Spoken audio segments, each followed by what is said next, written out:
হ্যাঁ, অবশ্যই। আমরা তো কয়েকদিন আগে দেখলাম যে আমাদের নিরাপত্তা উপদেষ্টা ডক্টর খলিলুর রহমান উনি এসেছিলেন এখানে এবং সুন্দর একটা ডিল করেছেন, যেখানে ট্রাম্প প্রশাসন বিশ্বের অন্যান্য দেশের সাথে কিন্তু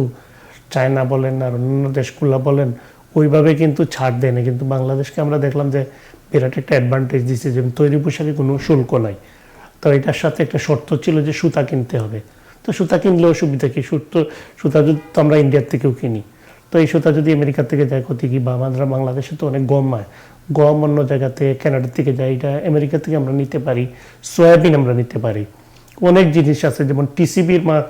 টিসিবি চাইলে এটা ইম্পোর্ট করতে পারে এখানে, বা বাংলাদেশি যারা ব্যবসায়ী আছেন এগুলা সাপ্লাই দিতে পারেন, কারণ এখানে এই যে মসুর ডাল টাল এগুলো আছে, অনেক জিনিস আছে আমেরিকা থেকে। কারণ আমাদের ট্রাম্প প্রশাসন যেভাবে আমেরিকা ফার্স্ট নীতিটা গ্রহণ করেছে, তারেক রহমান সাহেব বাংলাদেশ ফার্স্ট নীতিটা গ্রহণ করেছেন সবার আগে। বাংলাদেশ এই দুইটা, উনি বাংলাদেশের স্বার্থ দেখবেন, আমেরিকার স্বার্থ দেখবে, কিন্তু একটা ব্যালেন্সের মাধ্যমেই দেশটা এগিয়ে গেলে আমরা মনে করি যে দুই দেশই লাভবান হবে এবং বাংলাদেশ এগিয়ে যাওয়ার এটা সুবর্ণ সুযোগ আমাদের সামনে এসেছে এবং এই সুযোগটা কাজে লাগাতে হবে, কারণ সুযোগ সবসময় আসে না এবং